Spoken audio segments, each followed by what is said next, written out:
Narrative and Legendary Poems by John Greenleaf Whittier. The Wishing Bridge, How the Women Went from Dover. St. Gregory's Guest. Contents. Birchbrook Mill. The Two Elizabeths. Requital. The Homestead. How the Robin Came Banished from Massachusetts. The Brown Dwarf of Ruggan. The Bay of Seven Islands. The volume in which The Bay of Seven Islands was published was dedicated to the late Edwin Percy Whipple, to whom more than to any other person I was indebted for public recognition as one worthy of a place in American literature, at a time when it required a great degree of courage to urge such a claim for a proscribed abolitionist. Although younger than I, he had gained the reputation of a brilliant essayist, and was regarded as the highest American authority in criticism. His wit and wisdom enlivened a small literary circle of young men, including Thomas Starr King, the eloquent preacher, and Daniel N. Haskell of the Daily Transcript, who gathered about our common friend Dames T. Fields at the Old Corner Bookstore. The poem which gave title to the volume I inscribed to my friend and neighbor Harriet Prescott Spofford, whose poems have lent a new interest to our beautiful river valley. From the green Amesbury Hill, which bears the name of that half-mythic ancestor of mine who trod its slopes 200 years ago, down the long valley of the Merrimack, midway between me and the river's mouth, I see thy home, set like an eagle's nest among Deer Island's immemorial pines, crowning the crag on which the sunset breaks its last red arrow. Many a tale and song, which thou bast told or sung, I call to mind, softening with silvery mist the woods and hills, the outthrust headlands and in-reaching bays of our northeastern coastline, trending where the Gulf, midsummer, feels the chill blockade of icebergs stranded at its northern gate. To thee the echoes of the island sound answer not vainly, nor in vain the moan of the south breaker prophesying storm. And thou hast listened, like myself, to men sea-perilled oft, where Anticosti lies like a fell spider in its web of fog, or where the grand banked shallows with the wrecks of sunken fishers, and to whom strange isles and frost-rimmed bays and trading stations seem familiar as Great Neck and Kettle Cove, Nubble and Boone, the common names of home. So let me offer thee this lay of mine, simple and homely, lacking much thy play of color and of fancy. If its theme and treatment seem to thee befitting youth rather than age, let this be my excuse. It has beguiled some heavy hours and called some pleasant memories up, and better still, occasion lent me for a kindly word to one who is my neighbor and my friend. 1883. The skipper sailed out of the harbor mouth, leaving the apple bloom of the south for the ice of the eastern seas, in his fishing schooner Breeze. Handsome and brave and young was he, and the maids of Newbury sighed to see his lessening white sail fall under the sea's blue wall. Through the northern gulf and the misty screen of the Isles of Mingan and Madeline, St. Paul's and Blanc Sablin, the little Breeze sailed on. Backward and forward, along the shore of lorn and desolate Labrador, and found at last her way to the Seven Islands Bay. The little hamlet, nestling below great hills white with lingering snow, with its tin-roofed chapel stood half hid in the dwarf spruce wood. Green-turfed, flower-sown, the last outpost of summer upon the dreary coast, with its gardens small and spare, sat in the frosty air. Hard by where the skipper's schooner lay, a fisherman's cottage looked away over Island Bay, and behind on mountains dim defined. And their twin sisters, fair and young, laughed with their stranger guests, and sung in their native tongue the lays of the old Provençal days. Alike were they, save the faint outline of a scar on Suzette's forehead fine, and both, it so befell, loved the heretic stranger well. Both were pleasant to look upon, but the heart of the skipper clave to one, though less by his eye than heart he knew the twain apart. Despite of alien race and creed, well did his wooing of Marguerite speed, and the mother's wrath was vain as the sister's jealous pain. The shrill-tongued mistress her house forbade, and solemn warning was sternly said by the black-robed priest, whose word as lulled the hamlet heard. But half by voice and half by signs the skipper said, "A warm sun shines on the green-banked Merrimack. Wait, watch, till I come back. And when you see, from my masthead, the signal fly of a kerchief red, my boat on the shore shall wait. Come, when the night is late." Ah! Weighed with childhood's haunts and friends, and all that the home sky overbends, did ever young love fail to turn the trembling scale? Under the night, on the wet sea sands, slowly unclasped their plighted hands, one to the cottage hearth, and one to his sailor's berth. What was it the parting lovers heard? Nor leaf, nor ripple, nor wing of bird, but a listener's stealthy tread on the rock moss, crisp and dead. He weighed his anchor, and fished once more by the black coastline of Labrador, and by love and the north wind driven, sailed back to the islands 7. In the sunset's glow the sisters twain saw the breeze come sailing in again. Said Suzette, "Mother dear, the heretic sail is here. Go, Marguerite, to your room, and hide, your door shall be bolted." The mother cried, while Suzette, ill at ease, watched the red sign of the breeze. At midnight down to the waiting skiff she stole in the shadow of the cliff, and out of the bay's mouth ran the schooner with maid and man. And all night long, on a restless bed, her prayers to the Virgin Marguerite said, and thought of her lover's pain waiting for her in vain. Did he pace the sands? Did he pause to hear the sound of her light step drawing near? And as the slow hours passed, would he doubt her faith at last? But when she saw through the misty pane the morning break on a sea of rain, could even her love avail to follow his vanished sail? Meantime the breeze, with favoring wind, left the rugged Moisic hills behind, and heard from an unseen shore the falls of Manitou roar. On the morrow's morn, in the thick, grey weather, they sat on the reeling deck together, lover and counterfeit, of hapless Marguerite. With a lover's hand, from her forehead fair he smoothed away her jet-black hair. What was it his fond eyes met? The scar of the false Suzette. Fiercely he shouted, "Bear away east by north for 7 Isles Bay!" The maiden wept and prayed, but the ship her helm obeyed. Once more the Bay of the Isles they found. They heard the bell of the chapel sound, and the chant of the dying sung in the harsh, wild Indian tongue. A feeling of mystery, change, and awe was in all they heard, and all they saw. Spellbound the hamlet lay in the hush of its lonely bay. And when they came to the cottage door, the mother rose up from her weeping sore, and with angry gestures met the scared look of Suzette. "Here is your daughter," the skipper said. "Give me the one I love instead." But the woman sternly spake, "Go, see if the dead will wake." He looked. Her sweet face still and white and strange in the noonday taper light, she lay on her little bed, with the cross at her feet and head. In a passion of grief the strong man bent down to her face, and kissing it, went back to the waiting breeze, back to the mournful seas. Never again to the Merrimack and Newberry's homes that bark came back. Whether her fate she met on the shores of Caraquet, Miscou or Tracadie, who can say? But even yet at 7 Isles Bay is told the ghostly tale of a weird, unspoken sail. In the pale, sad light of the northern day seen by the blanketed montagne, or squaw, in her small kayak, crossing the spectre's track. On the deck a maiden wrings her hands, her likeness kneels on the grey coast sands, one in her wild despair, and one in the trance of prayer. She flits before no earthly blast, the red sign fluttering from her mast, over the solemn seas, the ghost of the schooner breeze. 1882. The Wishing Bridge. Among the legends sung or said along our rocky shore, the Wishing Bridge of Marblehead may well be sung once more. 100 years ago, so ran the old-time story, all good wishes set above its span would, soon or late, befall. If pure and earnest, never failed the prayers of man or maid for him who on the deep sea sailed, for her at home who stayed.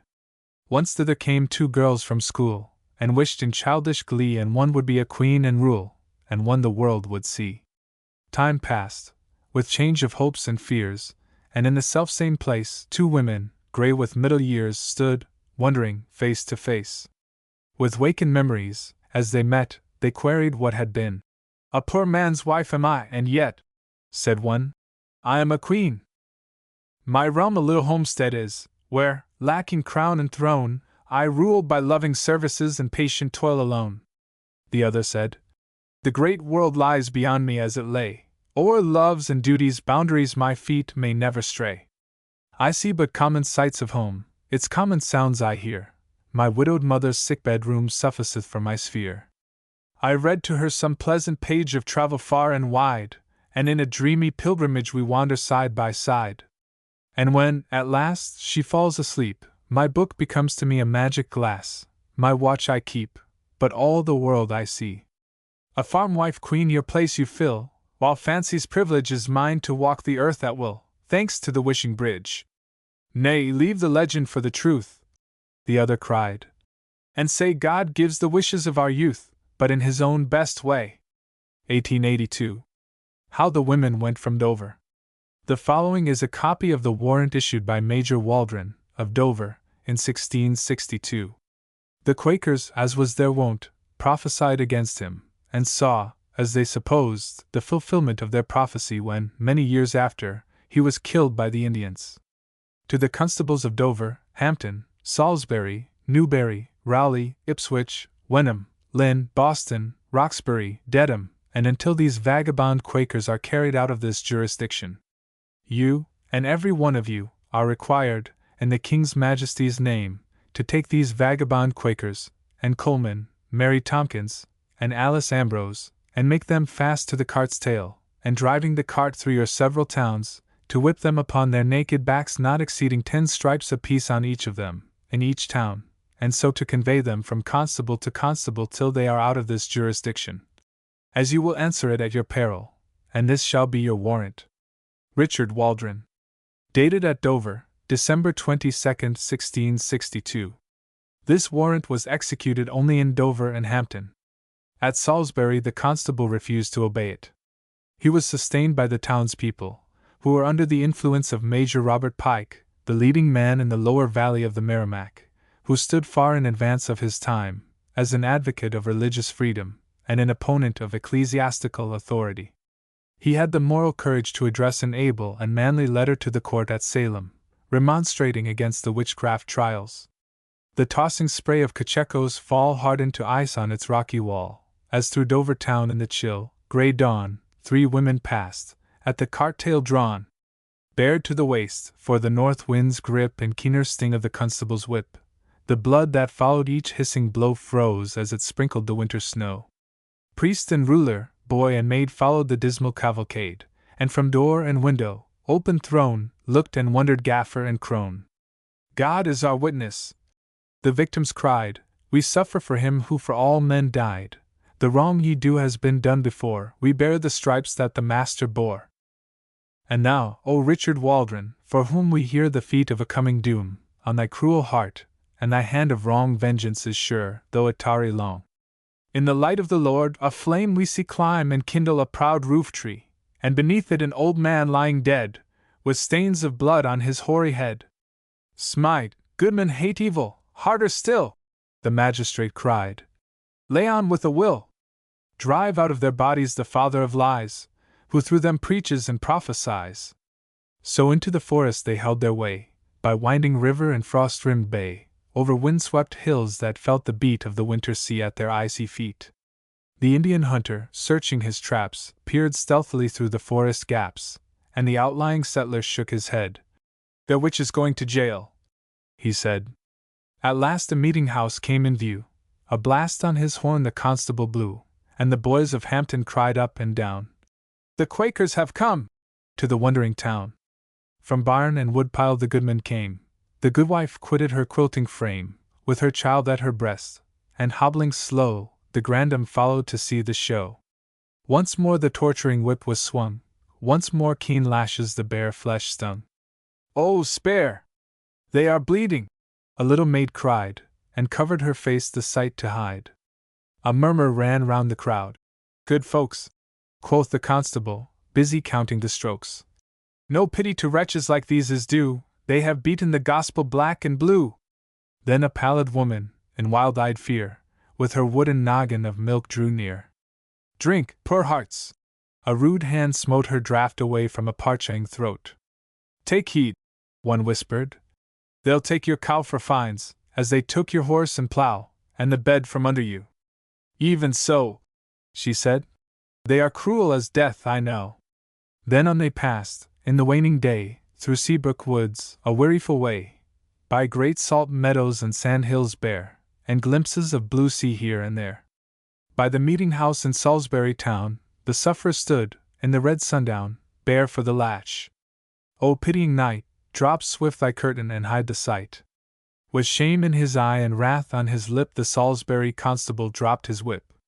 "This warrant means murder foul and red, cursed is he who serves it," he said. "Show me the order, and meanwhile strike a blow at your peril," said Justice Pike. Of all the rulers the land possessed, wisest and boldest was he and best. He scoffed at witchcraft. The priest he met as man meets man. His feet he set beyond his dark age, standing upright, soul-free, with his face to the morning light. He read the warrant. These convey from our precincts. At every town on the way give each 10 lashes. God judge the brute! I tread his order under my foot! Cut loose these poor ones and let them go. Come what will of it, all men shall know no warrant is good, though backed by the crown, for whipping women in Salisbury town. The hearts of the villagers, half released from creed of terror and rule of priest, by a primal instinct owned the right of human pity in law's despite. For ruth and chivalry only slept, his Saxon manhood the yeoman kept. Quicker or slower, the same blood ran in the Cavalier and the Puritan. The Quakers sank on their knees in praise and thanks. A last low sunset blaze flashed out from under a cloud, and shed a golden glory on each bowed head. The tale is one of an evil time, when souls were fettered and thought was crime, and heresy's whisper above its breath meant shameful scourging and bonds and death.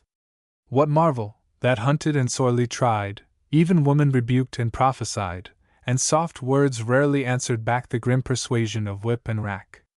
If her cry from the whipping post in jail pierced sharp as the keen-eye's driven nail, O woman, at ease in these happier days, forbear to judge of thy sister's ways. How much thy beautiful life may owe to her faith and courage thou canst not know, nor how from the paths of thy calm retreat she smoothed the thorns with her bleeding feet. 1883. St. Gregory's Guest. A tale for Roman guides to tell to careless, sight-worn travelers still, who paused beside the narrow cell of Gregory on the Celian hill.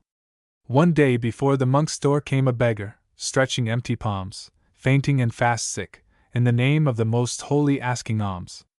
And the monk answered, All I have in this poor cell of mine I give, the silver cup my mother gave, in Christ's name take thou it, and live.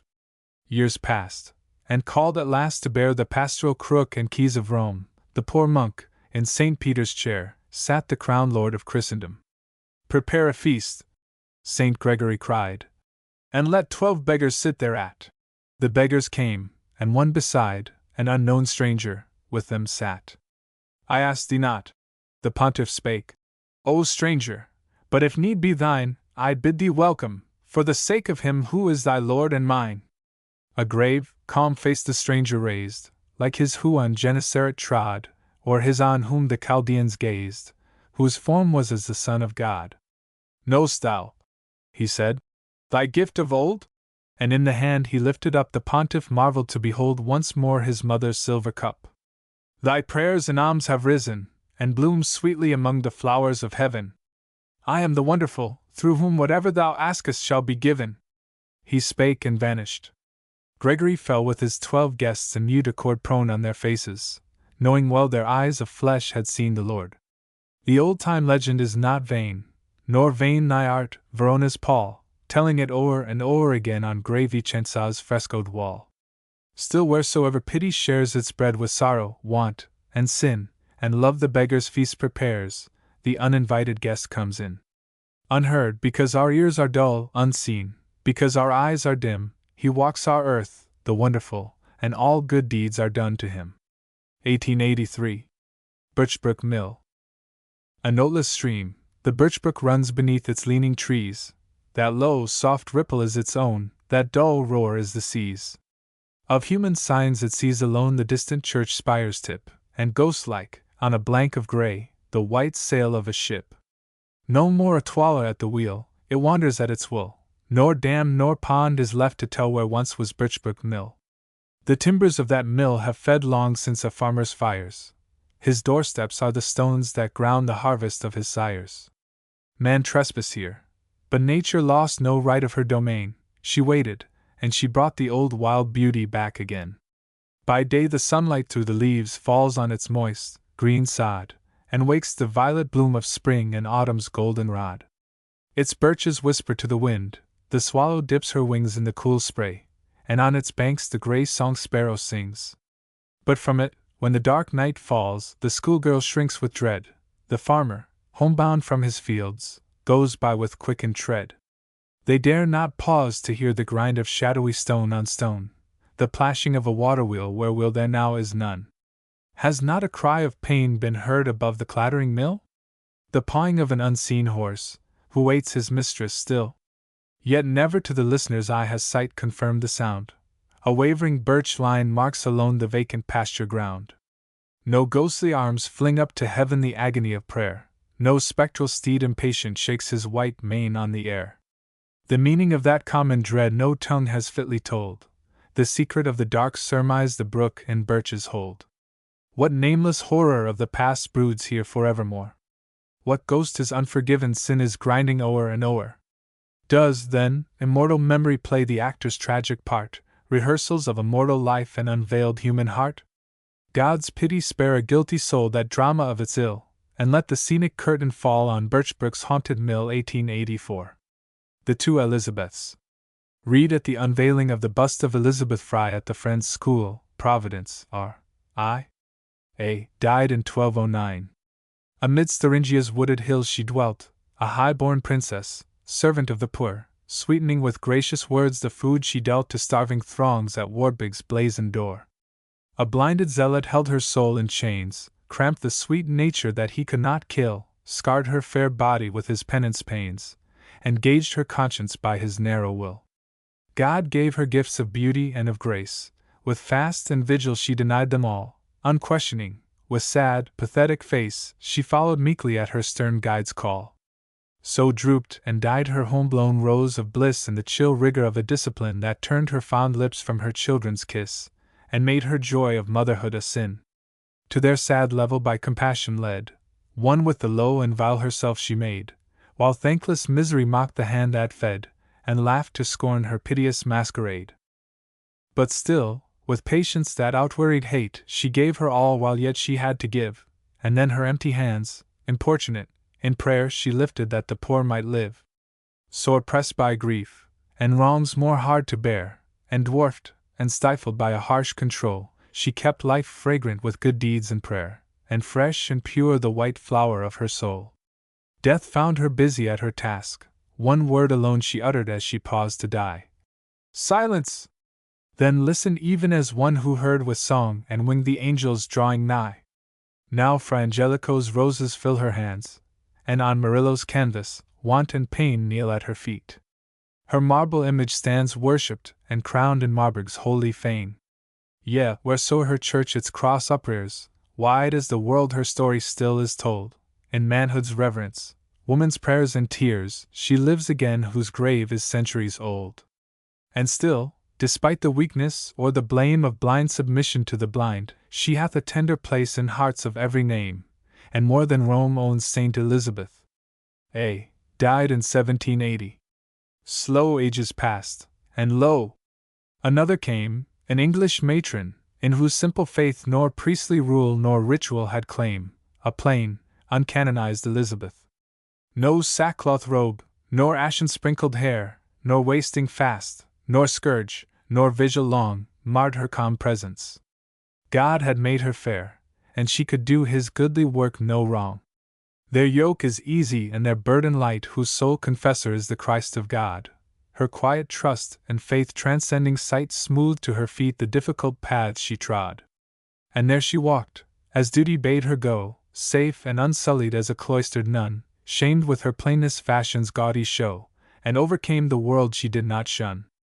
In Earlham's bowers, in Plashet's liberal hall, in the great city's restless crowd and din, her ear was open to the Master's call, and knew the summons of his voice within. Tender as mother, beautiful as wife, amidst the throngs of prisoned crime she stood in modest raiment faultless as her life, the type of England's worthiest womanhood. To melt the hearts that harshness turned to stone the sweet persuasion of her lips sufficed, and guilt, which only hate and fear had known, saw in her own the pitying love of Christ. So where soared the guiding spirit when she followed, finding every prison cell it opened for her sacred as a tent pitched by Gennesaret, or by Jacob's well. And pride and fashion felt her strong appeal, and priest and ruler marveled as they saw how hand in hand went wisdom with her zeal, and woman's pity kept the bounds of law. She rests in God's peace, but her memory stirs the air of earth as with an angel's wings, and warms and moves the hearts of men like hers, the sainted daughter of Hungarian kings. United now, the Briton and the Hun, each, in her own time, faithful unto death, live sister souls. In name and spirit one, Thuringia's saint and our Elizabeth. 1885. Requital. As Islam's prophet, when his last day drew nigh to its close, besought all men to say whom he had wronged, to whom he then should pay a debt forgotten, or for pardon sue, and through the silence of his weeping friends, a strange voice cried, "Thou owest me a debt, Allah be praised!" He answered, "Even yet he gives me power to make to thee amends. O friend! I thank thee for thy timely word." So runs the tale. Its lesson all may heed, for all have sinned in thought, or word, or deed, or, like the prophet, through neglect have erred. All need forgiveness, all have debts to pay ere the night cometh, while it still is day. 1885. The Homestead. Against the wooded hills it stands, ghost of a dead home, staring through its broken lights on wasted lands where old-time harvests grew. Unploughed, unsown, by scythe unshorn, the poor, forsaken farm fields lie, once rich and rife with golden corn and pale green breadths of rye. Of healthful herb and flower bereft, the garden plot no housewife keeps, through weeds and tangle only left, the snake, its tenant, creeps. A lilac spray, still blossom-clad, sways slow before the empty rooms. Beside the roofless porch a sad, pathetic red rose blooms. His track, in mold and dust of drouth, on floor and hearth the squirrel leaves, and in the fireless chimney's mouth his web the spider weaves. The leaning barn, about to fall, resounds no more on husking eaves, no cattle low in yard or stall, no thresher beats his sheaves. So sad, so drear. It seems almost some haunting presence makes its sign, that down yon shadowy lanes some ghost might drive his spectral kine. O home so desolate and lorn! Did all thy memories die with thee? Were any wed, were any born, beneath this low roof-tree? Whose axe the wall of forest broke, and let the waiting sunshine through? What good wife sent the earliest smoke up the great chimney flue? Did rustic lovers hither come? Did maidens, swaying back and forth in rhythmic grace, at wheel and loom, make light their toil with mirth? Did child feet patter on the stair? Did boyhood frolic in the snow? Did grey age in her elbow chair knit, rocking to and fro? The murmuring brook, the sighing breeze, the pine's slow whisper, cannot tell. Low mounds beneath the hemlock trees keep the home secrets well. Cease, motherland, to fondly boast of sons far off who strive and thrive, forgetful that each swarming host must leave an emptier hive. O wanderers from ancestral soil, leave noisome mill and chaffering store, gird up your loins for sturdier toil, and build the home once more. Come back to bayberry-scented slopes, and fragrant fern, and groundnut vine. Breathe airs blown over holt and copse sweet with black birch and pine. What matter if the gains are small that life's essential wants supply? Your homestead's title gives you all that idle wealth can buy.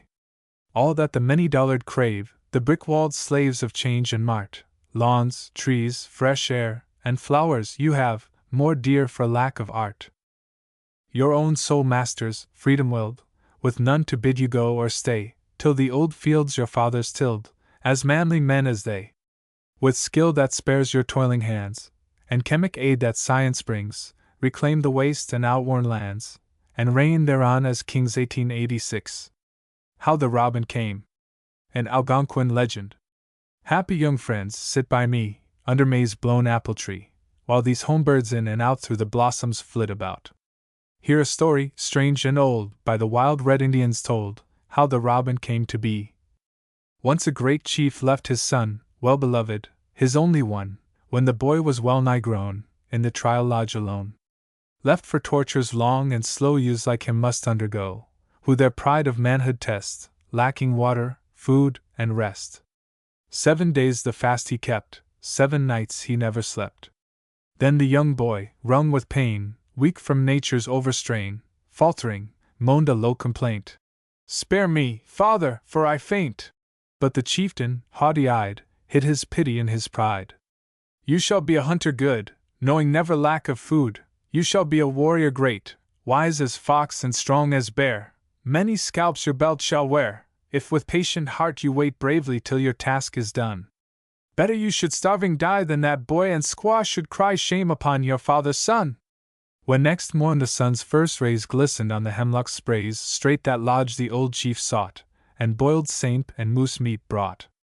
Rise and eat, my son, he said. Lo, he found the poor boy dead. As with grief his grave they made, and his bough beside him laid, pipe, and knife, and wampum braid, on the lodge top overhead, preening smooth its breast of red and the brown coat that it wore, sat a bird, unknown before. And as if with human tongue, Mourn me not, it said o'er some. I, a bird, am still your son, happier than if hunter fleet, or a brave, before your feet laying scalps in battle won.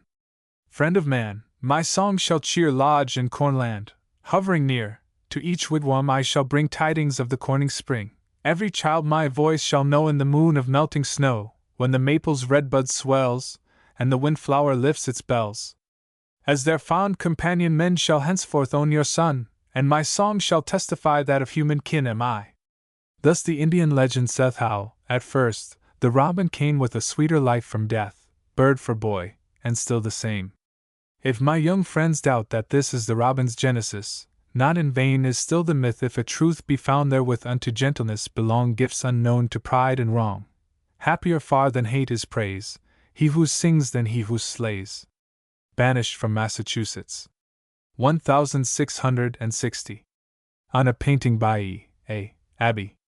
The General Court of Massachusetts enacted October 19, 1658, that any person or persons of the cursed sect of Quakers should, on conviction of the same, be banished, on pain of death, from the jurisdiction of the Commonwealth.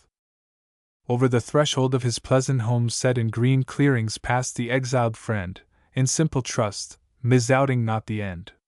Dear heart of mine, he said, the time has come to trust the Lord for shelter. One long gaze the good wife turned on each familiar thing, the lowing kine, the orchard blossoming, the open door that showed the hearth fire's blaze, and calmly answered, Yes, he will provide. Silent and slow they crossed the homestead's bound, lingering the longest by their child's grave mound. Move on, or stay and hang, the sheriff cried. They left behind them more than home or land, and set sad faces to an alien strand. Safer with winds and waves than human wrath, with ravening wolves than those whose zeal for God was cruelty to man, the exiles trod drear leagues of forest without guide or path, or launching frail boats on the uncharted sea, round storm-vexed capes, whose teeth of granite ground the waves to foam, their perilous way they wound, enduring all things so their souls were free. O true confessors, shaming them who did anew the wrong their pilgrim fathers bore for you, the Mayflower spread her sail once more, freighted with souls, to all that duty bid faithful as they who sought an unknown land, o'er wintry seas, from Holland's hook of sand. So from his lost home to the darkening Maine, bodeful of storm, stout Macy held his way, and, when the green shore blended with the gray, his poor wife moaned, Let us turn back again. Nay, woman, weak of faith, kneel down, said he, and say thy prayers, the Lord himself will steer, and led by him, nor man nor devils I fear. So the grey Southwicks, from a rainy sea, saw, far and faint, the loom of land, and gave with feeble voices thanks for friendly ground whereon to rest their weary feet, and found a peaceful deathbed and a quiet grave where, ocean-walled, and wiser than his age, the Lord of Shelter scorned the bigot's rage. Aquidneck's Isle, Nantucket's lonely shores, and Indian-haunted Narragansett saw the way-worn travelers round their campfire draw, or heard the plashing of their weary oars. And every place whereon they rested grew happier for pure and gracious womanhood, and men whose names for stainless honor stood, founders of states and rulers wise and true. The muse of history yet shall make amends to those who freedom, peace, and justice taught, beyond their dark age led the van of thought, and left unforfeited the name of friends.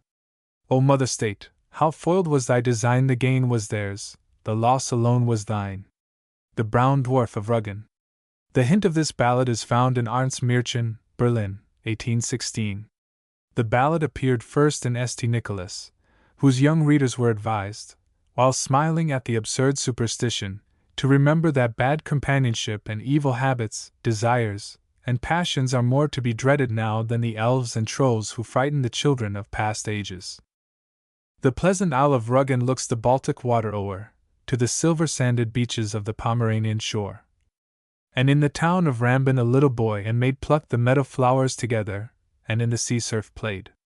Alike were they in beauty if not in their degree. He was the Ampman's firstborn, the miller's child was she. Now of old the Isle of Rügen was full of dwarfs and trolls, the brown-faced little earthmen, the people without souls. And for every man and woman in Rügen's island found walking in air and sunshine, a troll was underground. It chanced the little maiden, one morning, strolled away among the haunted 9 hills, where the elves and goblins play. That day, in barley fields below, the harvesters had known of evil voices in the air, and heard the small horns blown. She came not back, the search for her in field and wood was vain. They cried her east, they cried her west, but she came not again. She's down among the brown dwarfs, said the dream wives wise and old, and prayers were made, and masses said, and Rambin's church bell tolled. 5 years her father mourned her, and then John Dietrich said, I will find my little playmate, be she alive or dead. He watched among the 9 hills, he heard the brown dwarfs sing, and saw them dance by moonlight merrily in a ring. And when their gay-robed leader tossed up his cap of red, young Dietrich caught it as it fell, and thrust it on his head. The troll came crouching at his feet, and wept for lack of it. Oh, give me back my magic cap, for your great head unfit! Nay, Dietrich said, the dwarf who throws his charmed cap away must serve its finder at his will, and for his folly pay. You stole my pretty Lisbeth, and hid her in the earth, and you shall ope the door of glass and let me lead her forth. She will not come, she's one of us, she's mine. The brown dwarf said, the day is set, the cake is baked, tomorrow we shall Wednesday. The fell fiend fetch thee, Dietrich cried, and keep thy foul tongue still. Quick! Open, to thy evil world, the glass door of the hill. The dwarf obeyed, and youth and troll down the long stairway passed, and saw in dim and sunless light a country strange and vast. Weird, rich, and wonderful, he saw the elfin underland, its palaces of precious stones, its streets of golden sand. He came unto a banquet hall with tables richly spread, where a young maiden served to him the red wine and the bread. How fair she seemed among the trolls, so ugly, and so wild! Yet pale and very sorrowful, like one who never smiled. Her low, sweet voice, her gold-brown hair, her tender blue eyes seemed like something he had seen elsewhere or some thing he had dreamed. He looked, he clasped her in his arms, he knew the long-lost one. O Lisbeth! See thy playmate, I am the Ampman's son! She leaned her fair head on his breast, and through her sobs she spoke. Oh, take me from this evil place, and from the elfin folk, and let me tread the grass-green fields and smell the flowers again, and feel the soft wind on my cheek and hear the dropping rain. And oh, to hear the singing bird, the rustling of the tree, the lowing cows, the bleat of sheep, the voices of the sea. And oh, upon my father's knee to sit beside the door, and hear the bell of vespers ring in Rambin church once more. He kissed her cheek, he kissed her lips. The brown dwarf groaned to see, and tore his tangled hair and ground his long teeth angrily. But Dietrich said, For 5 long years this tender Christian maid has served you in your evil world, and well must she be paid. Haste, hither bring me precious gems, the richest in your store, then when we pass the gate of glass, you'll take your cap once more. No choice was left the baffled troll, and murmuring, he obeyed, and filled the pockets of the youth and apron of the maid. They left the dreadful underland and passed the gate of glass. They felt the sunshine's warm caress, they trod the soft, green grass. And when, beneath, they saw the dwarf stretch up to them his brown and crooked claw-like fingers, they tossed his red cap down. Oh, never shone so bright a sun, was never sky so blue, as hand in hand they homeward walked the pleasant meadows through. And never sang the birds so sweet in Rambin's woods before, and never washed the waves so soft along the Baltic shore. And when beneath his dooryard trees the father met his child, the bells rung out their merriest peal, the folks with joy ran wild.